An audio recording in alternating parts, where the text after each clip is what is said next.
Good afternoon, good afternoon, good afternoon. It's Good been a little while. afternoon. How you doing?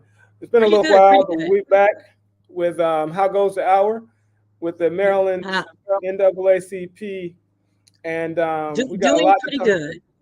We got a Yeah. lot to talk about. So tune in. It's a lot. A lot has gone on in this state, and a lot is happening every day. It's a countdown to the election, and we've been tracking a lot of races, but from all indicators, all roads lead to Prince George's County.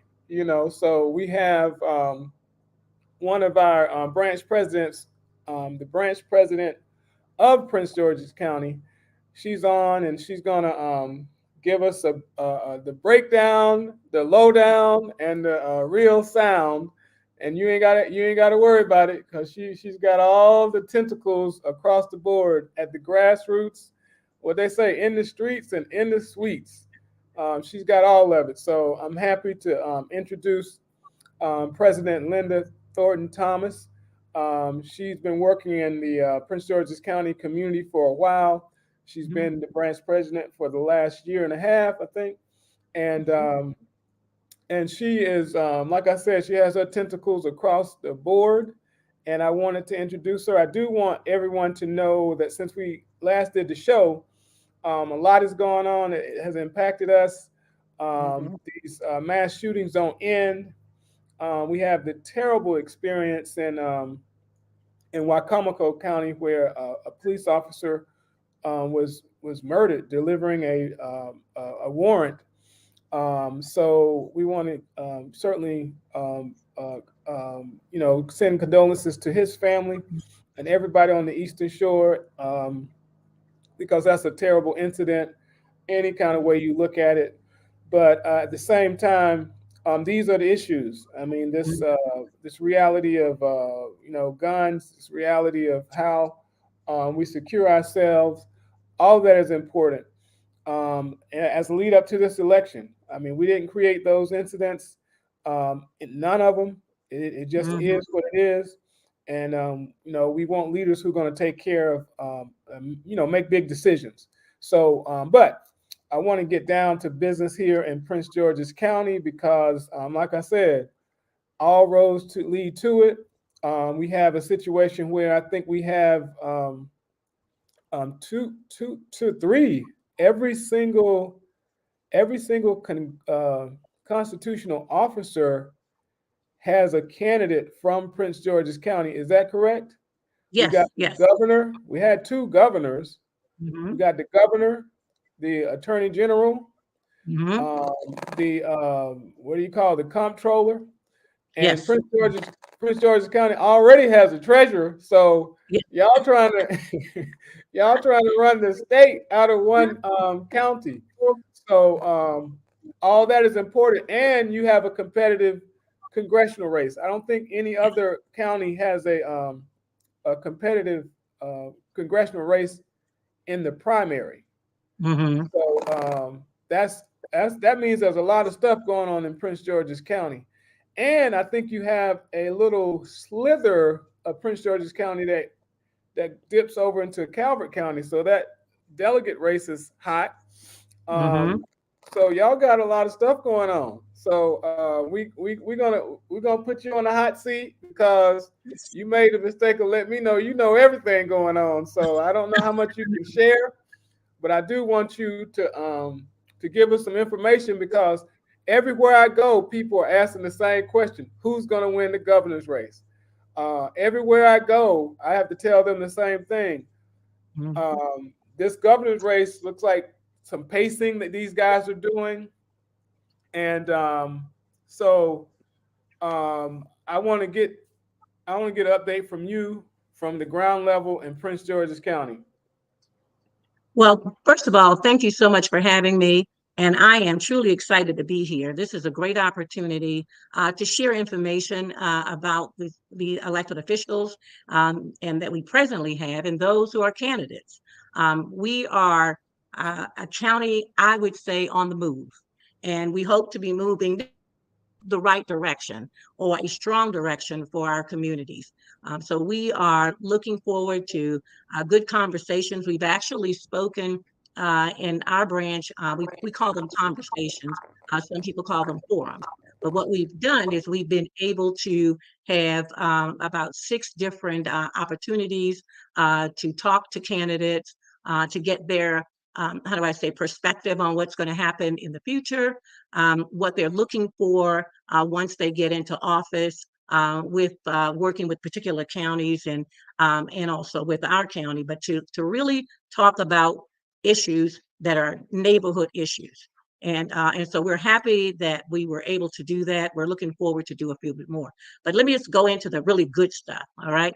And the good things I think that we are doing in the county, besides allowing our elected officials and our candidates to participate in a conversation, is that we are getting out the vote.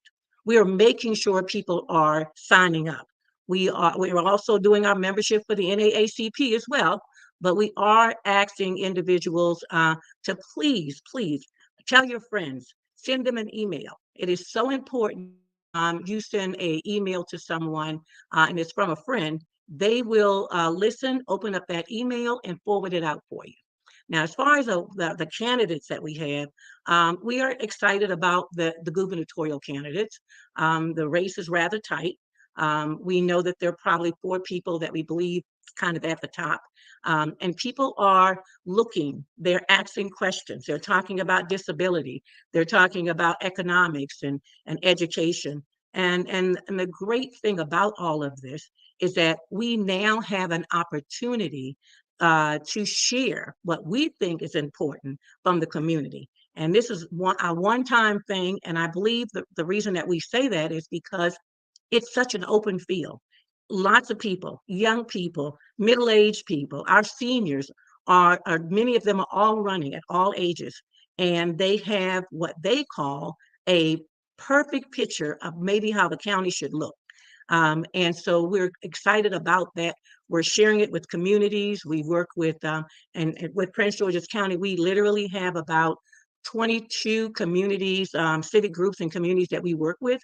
And they're all, participating in activities that we do. So we're really excited about that. Um, and those people, those individuals are talking about their neighbors. They're talking about tax increases.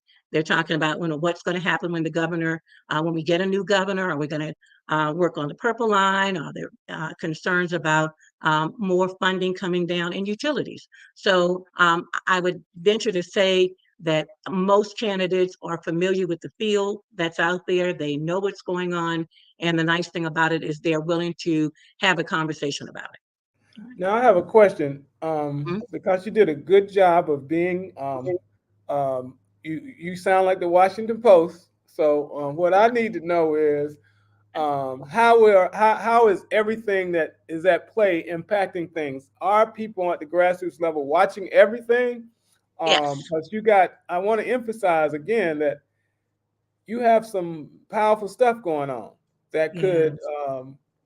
uh, if you're talking about power, Prince George's County could run a lot of stuff if Hmm. things fell the right way. And I Yes. stepped back because I said the governor, but uh, your your gubernatorial candidate pulled out, Hmm. and that's Rashawn Baker. But at Yes. one time, you had someone running in every space. But the Hmm. reality is, you still have someone running for lieutenant governor. So I guess it's the same energy. Now, how is that being interpreted at the grassroots level? You got to let us know now. You got in here and started talking now. You on the Yeah. hot seat and all that. So, how is? Well, yeah. Can you No, tell us go what's ahead. going on down there? Okay. Well, we do have Peter Francho's candidate for lieutenant governor is Monique Walker, and Monique was in District 8 as a council member. She's come out a couple of times. She's had some conversations with our communities. People are looking for what they call some fresh new ideas, and so I'm not saying that Monique doesn't have those fresh ideas. I'm thinking that people are now rating those ideas. So she, along with other candidates that are in our county that are running, that are also a part of the gubernatorial ticket. They are lieutenant governors. We have a lot of females, which is really great. People are coming from Prince George's County now. I hope that they're coming because they're selecting people because they believe they have the quality, that they're doing the good work and everything. And not so much is that they need our county because we have a large population of minorities. That's one of the things that we've had some problems with. We just hope people are selecting us and working with us based on, our needs and what's important to us, and not putting us second in on the list, because now we've been second on the ticket, on the gubernatorial ticket, for a long time. So at this point, we need to move ahead. I do think that the numbers are close. I mean, I can say that probably the top four, I mean, this is just me, just looking at some of the polls. Wes Moore, of course, and Peter Francho. And of course, I believe it's Tom Perez, and perhaps John King. I can't say that those are the only ones that what the polls are showing at this point. They're the higher ones. Now, we are looking at individuals who are, as far as the NAACP is concerned, who are connected with our missions, that talk about our value. We want to make sure those individuals who are looking at education, economics, health, all of the great things, our police reforms and so forth, that they are speaking and addressing to those needs. And we have found that for, mostly they have this, shared that, maybe not as strong as I think it should be. They are meeting on, like I said, on the forums and having conversations with different organizations. But we need a little bit more meat, I think, on some of those issues that people are talking. Because So it's yesterday's things. let's break this down though. Um, you have the I guess council member Monique Walker, Hmm. and you have Candace Hollingsworth. Yes. And those people both are from Prince George's County, correct? Yes, they are. Uh-huh. Is there anyone else? Yeah, yes, we have, oh gosh, a couple of them. I'm trying to get the names and I can get to you. One more person that we have. Of course, Doug Gansler has a candidate as well, and a few Yeah, other people are having. Candace Hollingsworth. And with So Candace, along with with the others. We, like I said, the one good thing about it is that, those are strong women. I think that they are producing and in their community. And so it's great that they selected them. I'm just hoping that, again, that they're selecting them based on what we need, and not based on the fact that we're Prince George's County and they need to get well, our votes. I think it's got to be both. I think they Yeah, it probably is. You're right about yeah. that. So But sometimes you my don't yeah. yeah, Sometimes you don't get the you don't always they yeah, drag somebody who don't have political experience. yeah. They might be a certain demographic, but I think that every one of these candidates have lieutenant governor candidates have been vetted, and they Mm-hmm. all have tremendous reputations. They they have experience. The question is if they can mobilize the vote. I mean, that's what I'm asking you. Is anyone That's at the the problem. That's the problem. People are not as enthused. They're not excited about going out.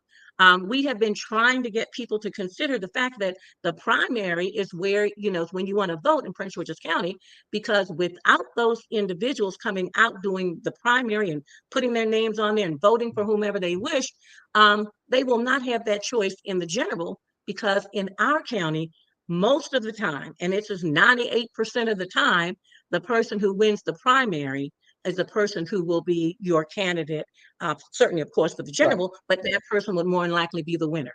And So that's what is happening. Yeah. so I have a question. What Hmm. are there any issues that are coming down the pipe in Prince George's County? I know you have a lot going on, but Oh, yes, we is do. there one Yeah. issue that everybody knows that we're going to turn out to vote because we got to change this? Is there Yeah. any one thing? Taxes. Right now, there's a conversation about increasing our property taxes. Now, you do know that Prince George's County has the highest property taxes in the state of Maryland. Yeah, which is not a good thing. And decision is going to be made by the county council. So Right. we'll wind up having an argument on that. The NAACP is going to be out there in the forefront. We're going to be fighting to stop this. We have an issue with development. Our county, we have a lot of developers. We have a lot of work going on. One of the concerns that almost every community has is that what's happening to our trees? How much more can we take? The highways are a little bit smaller, the homes are smaller, but the prices are going up. So what can we do about that? And we can only wish that our elected officials are going to listen to us, come out to our community, and make sure that they are voting regarding our community needs. Because you can't, if you don't have smart growth, you can't have a whole lot of homes. If you don't have smart growth, you're going to have problems with the environment. So that's one of the issues that we're concerned about. We're also looking at increases in our utilities. That's a problem. We had a little conversation a while back, and people were arguing over redistricting. I don't know if you've heard about that or can remember, but our redistricting issue was that we had already had a company to come in. They put a plan out. It looked great. We were able to find that it supported the census data. And then later, what happened was the council members, at least 6 of them, came back and decided they were going to change it. And that Really? harmed numerous municipalities. And so with the support of other civic groups and community groups, we were able to get them to get them to reverse it, but they didn't do that until after we went to court. So, as a group, we fight for things.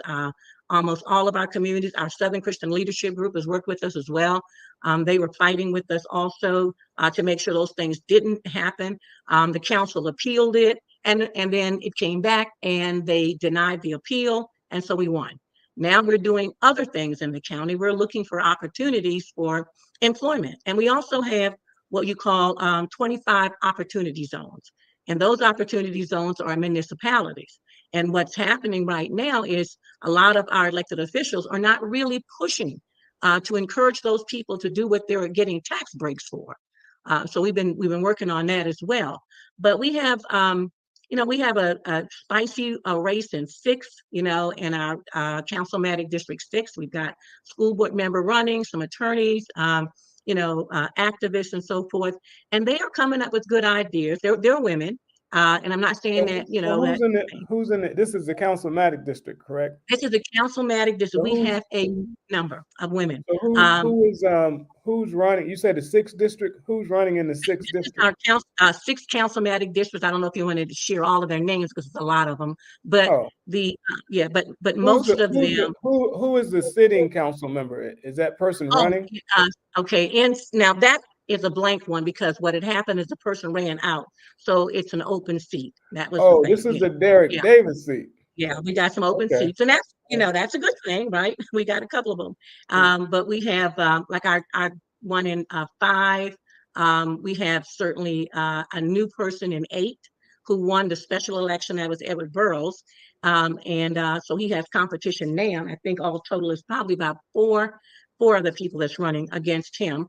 And in District 9, where Sydney Harrison is the council person, we have a couple of people running there, and I think strong candidates like Ernest Candelas, and there's 2 other individuals that are really doing a good job. They're going out and knocking on the doors, and I believe making a big difference in the community. And their conversations are about the community. They are talking about the neighborhoods. They are going to the neighborhoods. One of the problems we've had with a lot of our elected officials is what they tend to do is they send out newsletters, but it's the same newsletters that our county executive is sending out. So they're not really talking about specific neighborhoods, and that's what our community wants. They want to know, what are you going to do with Clinton? What are you going to do, with Akakeek? What are you going to do with Hillcrest Heights? We don't want to hear about something that really doesn't relate necessarily to our community. And that's been a challenge as far as that. But we got a spicy group of people. We have some individuals who don't have anyone who's running against them, and that's sorry. I think that's an unfortunate thing. We should always have some competition. But it's a cost of money, and a lot of candidates just don't have the funds, to run the race, and that's a terrible thing. So we need to do something about that.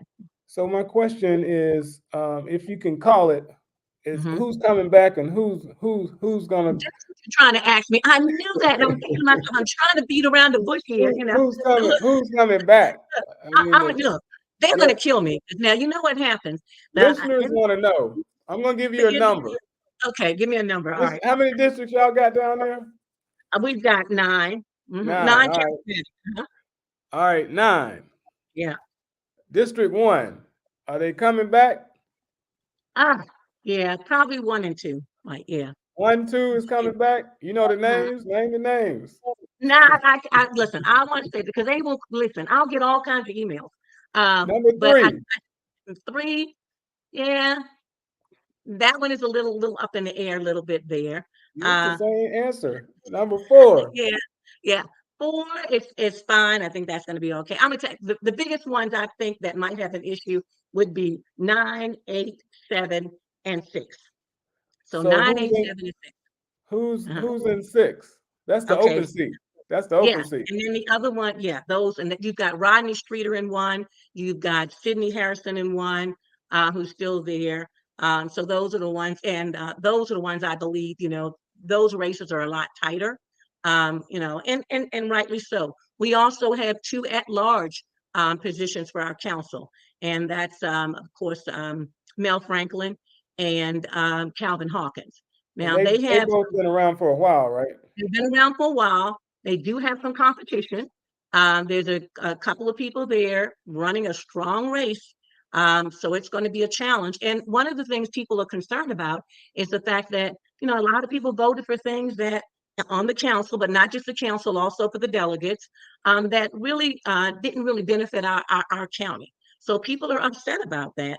And they're looking at that and they're taking that into consideration when they're going to vote.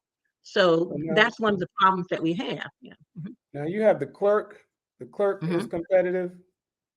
The clerk is probably not competitive. No, I wouldn't say that. Everybody Um, likes her. Everybody likes yeah, the clerk. she's doing a really good job. Certainly has a wonderful background, attorney and so forth. So she's not going to have a major problem. And I think that's a good thing. We have, for instance, Joanne Benson, who's been our senator for a while. Joanne, she's not going anywhere. She doesn't have any competition. Melanie Griffin, also, no competition. And her whole team, I believe, will be coming back, because there's 3 delegates and, of course, 1 senator. I don't think there's going to be a problem. I think, places that we're looking at is Crystal, over in with Rodney Streeter, those individuals.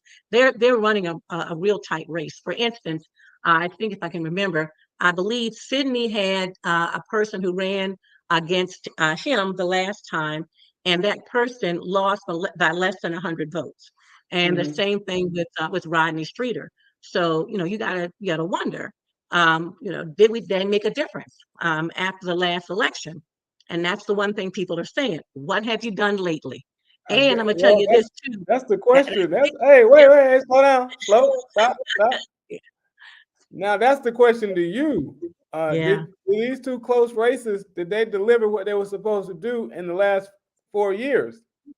I think it's debatable. I'm gonna tell you, to That answers some, my question no. right there. Yeah. Some maybe not, the others, whatever. And the first thing people are coming out saying now, we are tired of recycling and recycling our elected officials over and over again. It's ridiculous. If you do not see this individual in your community at least once or twice a year, and then something's missing. You cannot come back 4 years later and say, I need you to vote for me when I haven't seen you. Hmm. And so we are becoming much more knowledgeable. People are smarter now. They're looking for new schools, new properties. They want to make they want to have positive things going on in their community. They want some fine dining. They want to make sure that the community has some of the things that other communities have. We are not a poor community. We're not the richest any longer, I don't believe, in the country, but we have a good salary base. And a So lot of our people are doing well. let me Yeah. ask you this question, because Yeah. I'm gonna ask you this, and then we're gonna Uh-huh. move to talking about the Senate race. You mentioned the Senate briefly, but I'm going to go Mm-hmm. back to that because there's a return senator, Mm-hmm. Senator Muse, former Senator Muse, who's running Yeah.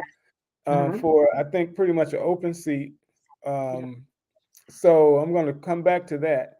But my Okay. question is, I think that former County Executive Jack Young takes credit Mm-hmm. for the two significant developments in your county. One was the National Harbor. He did have something to do with that, correct? Mm-hmm. And then the center where MGM.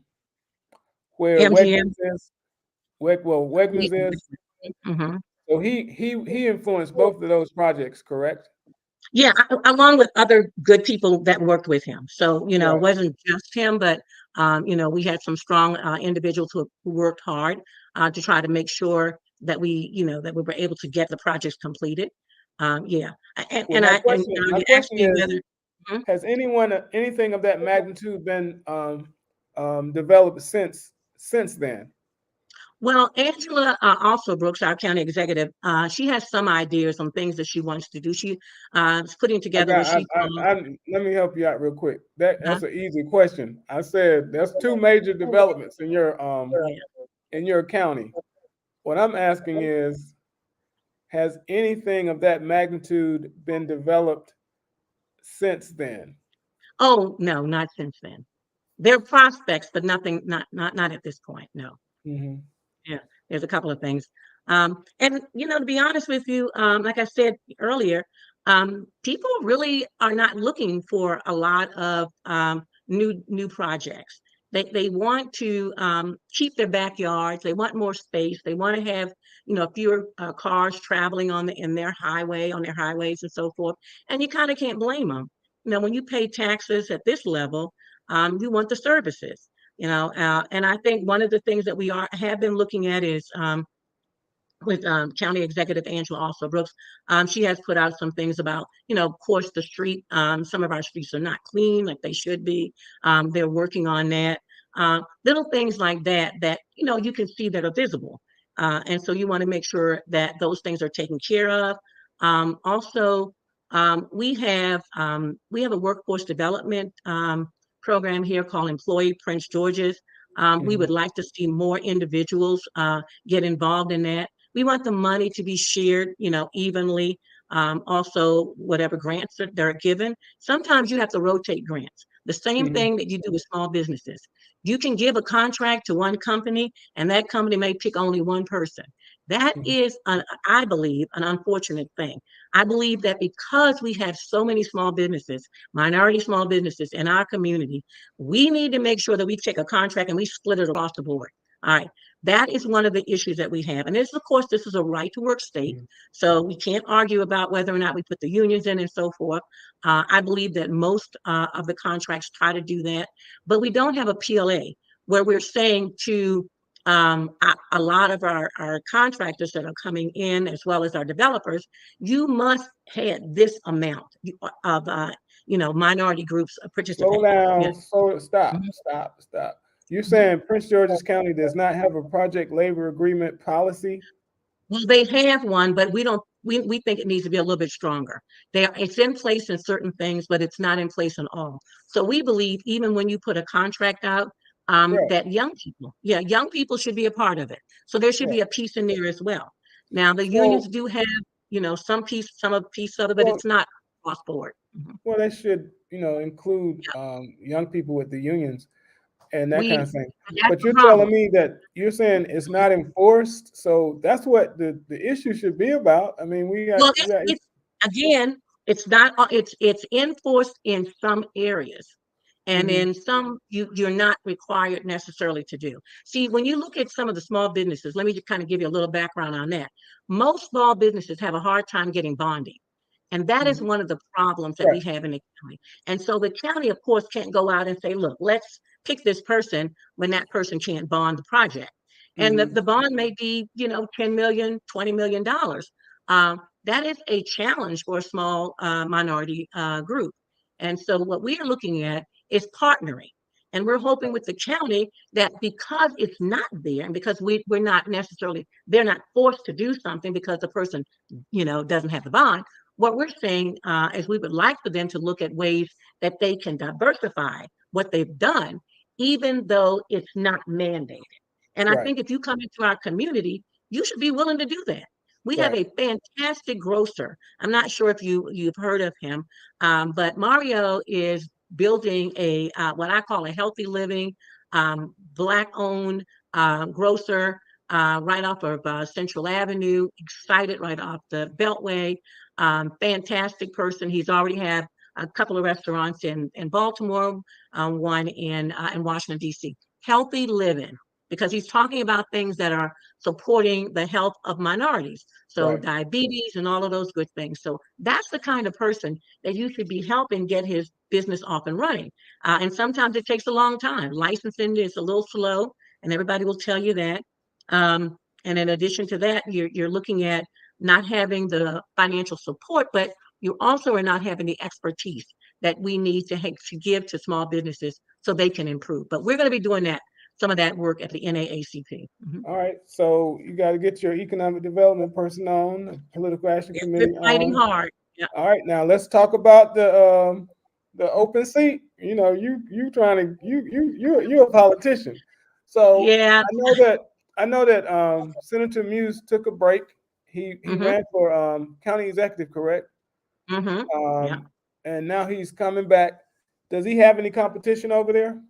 Yeah, you know what? I have to give it to him. He dropped out and he came back, and Senator Muse, of course, has name recognition. Okay. He's a However, dynamic. He's a dynamic. Whatever you trying to do, yeah, he's yeah, it. he's pushing it. Yeah, He's he's got a been there a powerful long time. story about resilience in his life. He's a minister, as you know. Yeah. He'll confront any issue. So Mhm. I think if y'all need a fighter, he's it. So Yeah.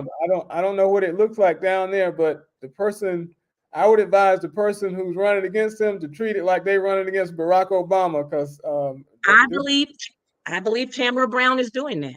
She has put together a fantastic team of people on her ticket. One of them I can mention is Veronica Turner. Veronica Turner has been in the office for years, and she is one of the highest vote getters in that district. So Mhm. really excited about that. So But Delegate Turner is on the slate with with the Tamara Brown. Mhm. Tamara Brown. Tamara Brown was a delegate. No, Tamara actually ran for the position, county council position last time, and Mhm. 4 years ago. And so she decided this time that she was going to come out and she was going to run for the Senate seat. Now, at the Mhm. time, we didn't know that Senator Muse was planning to come back. But of course, Tamara's the kind of person that says, she's ready, up and ready for a fight. She doesn't mind fighting. And so we're just hoping she was the one who almost pushed Sidney Harrison out of the council seat, because I think she Okay. lost by maybe 55 votes or somewhere close to that, 50 or 70 votes. So she did a pretty good job. And she was not on a single senator's, slate. So that's Hmm. really positive in our county. So I Well, think she's she. doing a good job. She's got a good team of people. Mhm. So are the delegates competitive? Is it only 3 delegates running, or how many? Oh no, there's more. I think it's all total. There's six. Mhm. Does the Senator Muse have a slate, or is he running Yeah, independently? he does. He has a slate as well. He has several people on his slate that he's put together. A couple of those ran last time as well. So they're popular, if you will. They have Y'all some y'all got following. it going. Y'all got it going on in Prince George's County. I haven't heard about that. Like I said, y'all got somebody running every level. Every This level. this race right here sounds like the most exciting Senate Yeah. race, and you got the council stuff going on. I think Mhm. we hit it all. So because I know the 25th doesn't have anybody running against them, do they? No, yeah, no one Um, on that. and then 25th, I'm just looking at my notes here just so I can tell you as well. They don't have anyone of running. And like for instance, like I said, the Councilmatic 3, there's only 3 people, running. The Council 4, you remember her. I assume you know her. And then, as I was telling you, there's six in Council 6, Councilmatic District 6. There's 6 people running. And then Council 7, which is a good one because it's only 2 people running. So Right. that's a 50-50 thing. And like I said, the young lady actually almost won the last. So, and then, of course, 8 has 4 people, and 9 has 4. So So we're looking. y'all gonna have a I guess it means you're gonna have a high voter turnout. Well, we Um, hope. That's the problem. We're trying you to got get all these people. people running. You better have a high voter turnout. Listen, we're begging people to come out. We are giving away T-shirts when they sign up. What can we do? But the thing is, it's because people don't understand that the local elections are the ones that you need to come out to specifically because they directly affect you in your Right. day-to-day life. Right. And so it is trying to get them to do that and get young people more involved in it. And COVID is an issue, but we're hoping that things will be better. But what we've done at the NAACP is we've tried to encourage people to do the right thing. Now, and I know that the anyone who is running in the primary does not have an official ballot, correct? Right. The official ballot, whether it's a Democrat or Republican or Independent or Green Party, it doesn't come out until November. So what had happened in many of our elections in the last 20 some years, they put on their official ballot. And I'm going to tell you how sad that is. I remember the last election, there was a lady who was out there, and I was handing her some literature, and she was probably about 76, 77 years old. And I said, I want to give you something. And she said, well, you know what, sweetie, you don't have to give me anything because I already have the names of the people that I'm supposed to vote for. My senator gave them to me. Oh, I said, well, who is your senator? You know what she said? Wait a minute. She went into her purse, pulled out her flyer because she didn't even know her senator. All she knew that it said official Democratic ballot. And so because of that, the beginning of this, election term, we sent out a letter saying to every single person who was running, please do not use false information on your literature because and we know it's not official.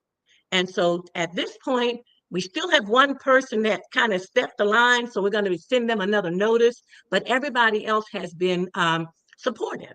And then we Right. also share with them that if you want us to vote for you and you're in law enforcement, especially a sheriff or, someone who's doing delegates, or all of them are into Mhm. legislation.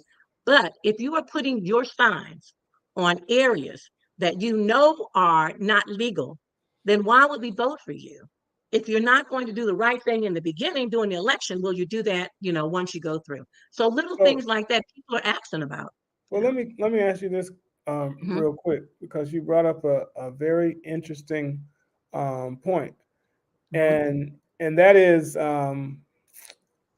y'all got the worst sign policy in the planet. Y'all got signs Horrible. everywhere.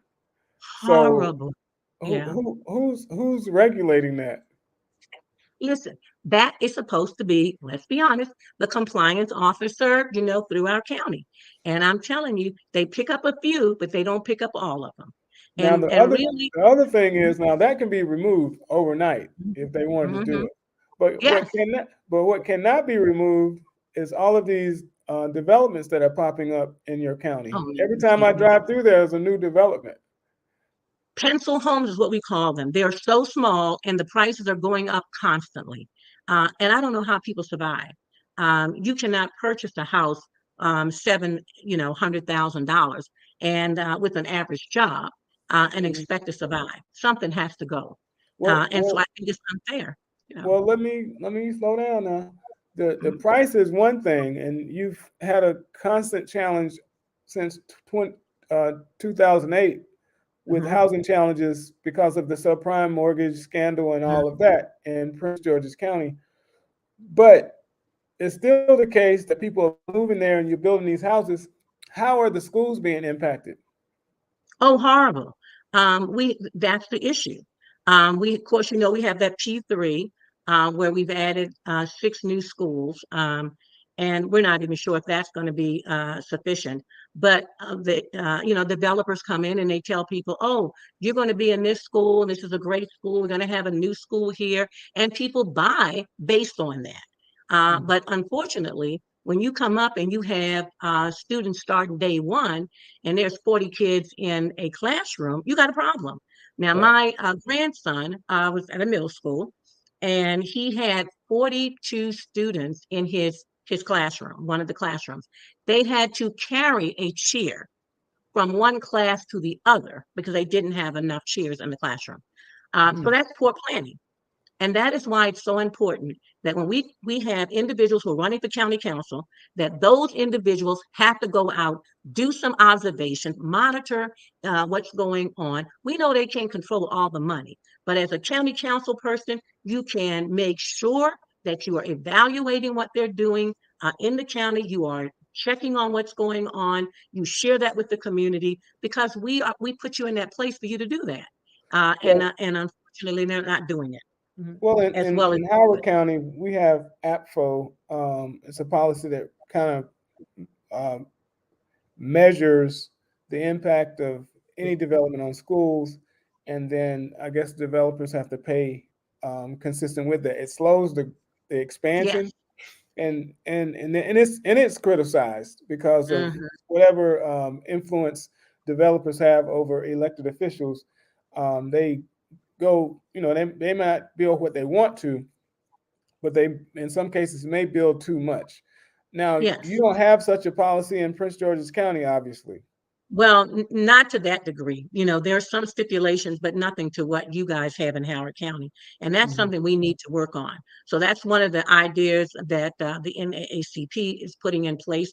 We actually are putting together at least 5 bills this time. Of course, introduced a couple of the bills last time. We were able to get some support from our senators. And, we're excited about that. Mhm. However, that's been a challenge. And so the sad thing in Prince George's County is we don't have the businesses that Montgomery County has, as an example. And so you wind up having, looking at homes and saying, well, how do we pay the bills? And people are saying, as our council members have said before, we just need to have them build more homes. That's how we get our revenue. That's not a good thing to do. Let's be honest, right? Well, I mean, one thing impacts the other.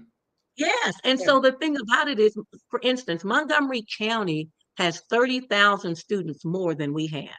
We get more money than Montgomery County for our school system, but we don't always have the quality that we need. Now, I'm not blaming the CEO of our county. There are a lot of issues and concerns that we need to have, work on, and issues that we can resolve. It's going to take a little while, but we've been second from the bottom, I'm going to be honest, for a very, very long time. So And I how's the planning? The planning office? Is it a strong office? Because sometimes you yeah, have these offices that are complacent. They're there, but they're not aggressive. yeah, And the reason I bring that up is when I lived in Washington D.C. in the late '90s, they made a mhm, concerted effort, and I guess it's still happening. The planning and economic development office was focused specifically on making DC a 24-hour city, and mhm, that was kind of the inside message. And mhm. it ain't there 100%, but it's Yeah, better but than it was in yes, 1994. mhm. And I'm not talking about negative economic Yeah, development. It's positive economic development. I don't know if I don't know if Prince George's County can ever get there, but it could stabilize density in such a way that if you move a business in an area, that people can make money. And yeah, I don't know if they're there because it's the only place that you can have this, I guess, wraparound density that makes people make money, businesses make money is National Harbor, correct? well, yes, that and MGM, of course, some Right. areas. I look at it all the same. So I'm Yeah, sorry. You uh, know the difference. yeah. We don't now, but we may, but they trust me. They want to stay separate. Really? Their own zip I codes. We okay. can't give them their own zip codes. I gotta get my stuff together. Maybe I have to come down there and see it for myself. Yeah, But I do notice when I'm in the National Harbor, not MGM, Hmm. that there are only one or two businesses that are open after 11 or 12 o'clock. And Well, you know so, what? The one thing about the harbor, and then let me tell you something. We've given the harbor a lot of support. They didn't have to pay taxes for a long period of time. We've given a whole lot of concessions to them. We did have a problem with, of course, earlier when I think it was Hillcrest. I'm sorry, Forest Heights. Forest Heights is a bypass area, of course. You come into that area, and the mayor, which is Jacqueline Goodall, of course, the former mayor, she was fighting for her impact money, and unfortunately, there was a couple of delegates that were pushing against her, and in her own community, she had to take them to court. And finally, the court system said, they are due that. So she was able to get a $1.5 million, which is nothing for those corporations. Let's be honest. MGM makes that, I guess, in an hour. But the point is, you need to have your delegates work with you, not against you. All right. And so I can't say the reasons why they did it. I don't know why they went against the town. It's a small town. They're doing environmental work, which is fantastic. Most people have these living gardens, wall gardens, which are really great. They did an entire waste area. They covered that up with that. Just wonderful now opportunities what there. what what what township is this? This is Forest Heights. It's one of Okay. the areas, Forest Heights municipalities. Yeah, and Okay. uh, and So we need to work together. 20% of our county, we have municipalities, now so they all. you mentioned those areas, and that's in the Mhm. southern area. Now the Well, northern up a side, little further too. Huh? the northern I'm sorry. side of the county, Bowie. Now Bowie's going through some changes, aren't they? That Yes, Bowie is going through. Bowie has a good mayor. They're working on it. Tim, they're doing a pretty good job of trying to make some changes.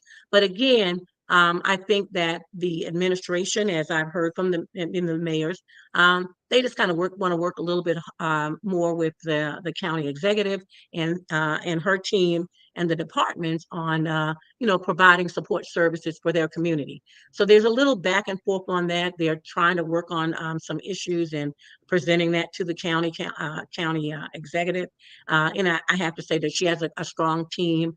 And I have worked with Joy Russell, who is her chief of staff, and Joy has been really helpful in helping us solve some of our civil rights issues, as well as just working with minority businesses. mhm. So they are making, work easier. The unfortunate part about it is like anything, Willie, and that you may put somebody in a place and you believe because of their resume, they're going to do a great job. That doesn't always work out. And That's what so, I'm trying to tell you. Where's the vision? Where's the yes, vision? You there know. was a vision. And even Mhm. though, you promised that at the beginning, and that's why people put you in that position, it doesn't always work out. So I can't say that the people that are working in the county, as far as under her leadership and Angela Alsobrooks' leadership, is that it's all her fault. I mean, I think she picked people with a good background. Not everybody is fulfilling her mission. And Well, that's where, she comes in with her chief of staff and they work with us to try to make a difference. Yeah. well, I think that you need a master plan for that county that Yes. makes people see what the future is. Oh, And yeah. I know you say y'all the taxes are too high, but you got to be able to pay for something. You got to find some revenue to implement Oh, yeah. something bold. And if you have these different municipalities, there's a responsibility for the municipalities as well. So, Yes. Yes. it's just something you got to do. Y'all are like a small state, quite frankly. With all that going on. So, We have a lot of money. We get, $2 billion for our school system. I mean, how many mhm, places have that? Now we do a pretty good job of trying to, recoup as much as we can, and we also go out and say, please give us our fair share. We've been doing that, and I think that we've been coming. Our delegates and our senators are coming home with money. The problem is again. Is oversight of the funds too. We mhm. have to make sure we have oversight, and that's where the county council comes in, as well as the delegates. They can come in and as well. They can't regulate, because they're at that level. But they can also say, well, listen, we need to find out why you're doing this. What's the next thing? How are we going to check on this? How does it affect my community? And that is the one thing I think that we're missing.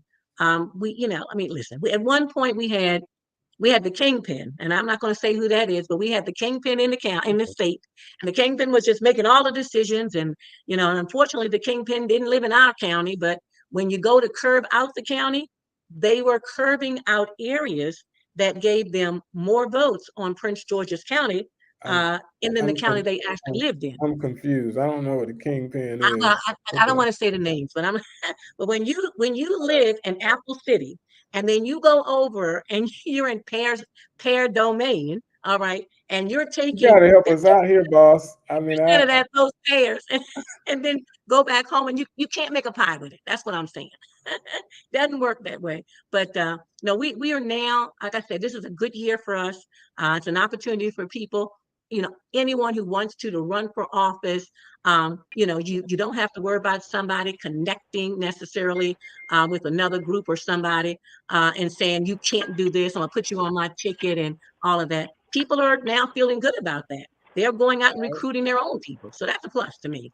I think all we're right. doing better this time. Yeah. All right, we got another special guest here, Kevin Slayton out of Baltimore City, Yeah. and he's been watching things up there, and Mhm. there's a few things that are, I guess, impacting the turnout in Baltimore City. And how do you see it, Kevin? As far as the election, again, I think what you mentioned, this seems to be sort of dry right now. This seems to be a lot of buzz. Clearly, Mhm. the governor's race folks are focused on. I guess, all politics is local, so the individual That's districts true. will probably come down to what those districts are doing as far as the Mhm. footwork. I know my district 45. I see them out all the time. We have a strong Mhm. senator in the district, and Corey McCray. So he's a blueprint for door knocking. He's good. That's on the east side. What about the west side? Baltimore, you on the east side, the west, the two should never mix. The west side, I imagine, is doing pretty well. I mean, the redistricting primarily impacted the 43rd district, which again is the east side, losing a seat to Baltimore County. It's almost Mhm. reminiscent of when Barbara Hoffman was senator for, I think that was the 42nd district, maybe 2 decades ago. Um, 43 will sort of look like that again, which means that senator doesn't have anybody run against her. It's going to look different, I'm sure, in the next Mhm. election, not so much in this one. We have Maggie McIntosh resigning and Kurt Anderson moving on. It leaves Regina Boyce, the only incumbent running, and so we'll see what happens Mhm. there. On the west side, everything's still, as they say, copacetic. Mhm. I haven't heard any rumbling. Okay, sound like you are middle of the road in too. So there's nothing exciting happening in the Baltimore race, or you have this I think competitive. I think I think some, I think something exciting is happening. It's just that it's not happening until folks make it an issue. I think in this race, in this gubernatorial race, there needs to be some real asks Mhm. from the African American community, whoever the candidate is. As someone who's I also a agree. clergy, you're very familiar with the cyclical visits that come through the African American Protestant church Mhm. during election season. But at some point we have to ask for something. And I don't really care which Yeah. one of them gets it, believe it or not, Willie, because our condition is going to be the same. And so I shared a memorandum of understanding with all the candidates running on the Democratic Mhm. ticket. I haven't had a response from any of them. And just to highlight two that I think are important. One is to ensure that at least 50% of the revenue generated from the sale of cannabis is redirected into communities that have been disproportionately impacted by the arrest of folks who are selling weed. Our family members have been in prison for selling a product that white boys and women are Yep. about to become millionaires selling. Come on, Mhm. let's be honest about that. And then I think the last piece I really want them to consider is some type of agreement or consent to meet on a bi-weekly basis during the 90-day session, not sending a staff person, but the governor sitting down with the members and the delegation from Baltimore City, Prince George's County, and the Maryland State Black Caucus. That has been the ability for the kingpin. I think we talk about President Miller, how that's his heart, but the ability to divide black legislators in this state too long has been to our own detriment. I agree. Mm-hmm. Yeah. I'm sorry, we can't hear you, Millie. You're muted, Willie. Yeah. I'm sorry. I have to remind y'all we got black folks in Howard County too, and so we ain't gonna be not at the table. You can forget that. I said the Black Caucus. Yeah. So Really, Kevin is correct. It's making them responsible, and we're asking them to sign a resolution as well as an MOU also to say that they will go out in their communities at least twice a year. You know, that's something we're asking them, but we're also asking them to make sure that they know what they want so that they can bring back things specifically to those communities and not just guess at it. And you're right. First time we've ever been able to be on our own as adults now, because we've been under somebody else's influence for how many years? You know, almost 30 years. And so thank goodness. Let's be honest, once the election is over, man, the accountability is not there. They continue to keep the game, continue to make delegations against one another. If we learn anything in the last 4-year session, I don't remember who the delegate was, but she referred to Prince George as being, you know, akin to Baltimore City. That should have rang loud and clear that they are so different. And how we play this policy game requires that we all be on the same page. Yes, all be on the same page. Prince George, our interests are the same as Prince George's County and black folk anywhere else in this country. Well, Kevin, I'm sorry, Willie. I was just going to say, but Kevin, we need to collectively get together as a group, and we need 1,000 voices. We need 2,000. We've got to get people out to make sure that they're sending notices to these elected officials. We got to do the activist thing and go down to Annapolis, and we have to fight every single day because there are lobbyists down there. They're not necessarily fighting for us. So I agree with you, but we need a strong group of soldiers to do this. This is the only time we have any leverage. Because of that, we don't rush it. We have good causes. We have righteousness. We have justice on our side. But none of that means the help of these when corporations. I mean, that's why client putting. I mean, major corporations are doing business in the state and protecting and sheltering their money in other states. That money could be used at a very grassroots level to impact another issues that are impacting folks. Communities that are primarily of color and come on, let's if we're gonna do it, let's do it now. Don't just and I don't care if you're a black candidate or a white candidate. Well, let's talk about what are you gonna give back to us. And if you're not willing to have that honest conversation, then to me, keep moving. Yeah, that's true. All right. Well, y'all said it. Y'all said it all. So I want to thank y'all for coming on. Taking the time to come off. We have to probably have to get back together because things are happening fast. I think the early voting has started. Is that correct? And I think the mailings went out this week. The mailings actually have gone out to everyone, and of course we're encouraging people to do online absentee, which is definitely a plus. And we thought, well, perhaps that's a good way to do it. We're also encouraging our overseas partners, members and so forth, and citizens in our areas to make sure that they also vote. So, you know, we're trying to do the best we can. And I want to also share with you, Willie, that I am a true soldier. I came on your show with having to babysit my 4-month-old grandbaby, and I've been rocking the whole time and feeding. Doing that. That's women's power. I just want y'all to know that. Didn't notice it. Well, where's the baby? The baby, well, look, you know what? The baby is down. Look, the baby's fast asleep. Oh, all right. Yeah, well, so I've been, but I want to thank you for, thank you for having me. Thank you for allowing us to have a conversation, because now that I know Kevin is right there with me, I'm gonna nag you to death, so you'll know that. And I want us to do something. We can make a change. Yeah, we can do it. We can do it. Yeah. Let's do it. Mhm. Okay, it's muted again. You're muted, Willie. Uh-huh. I'm sorry. Okay. Thank you again. I know that y'all are on top of this. President Linda Thomas, I think you got to be in Atlantic City during the Yes. election.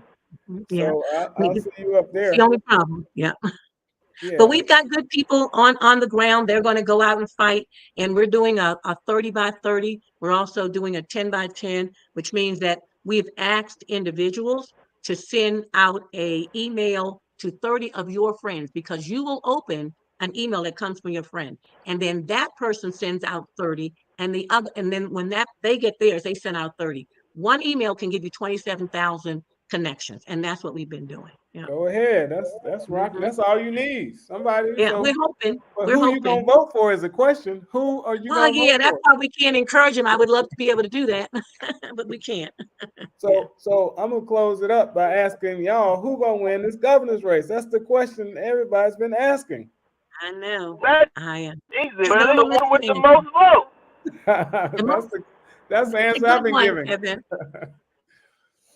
All That's a right. good one. The All one It's right. the with the first most time though, votes really, for a will. lot of people. Mhm. We'll win. All Yeah. right. I want to thank y'all, and I'll have y'all back on again, maybe closer to the election or after the election, to figure out how we're gonna pivot and get the right governor in, because that's what's Yeah, at stake. sure You is. know. Okay. So Thank you for thank both having of us. y'all.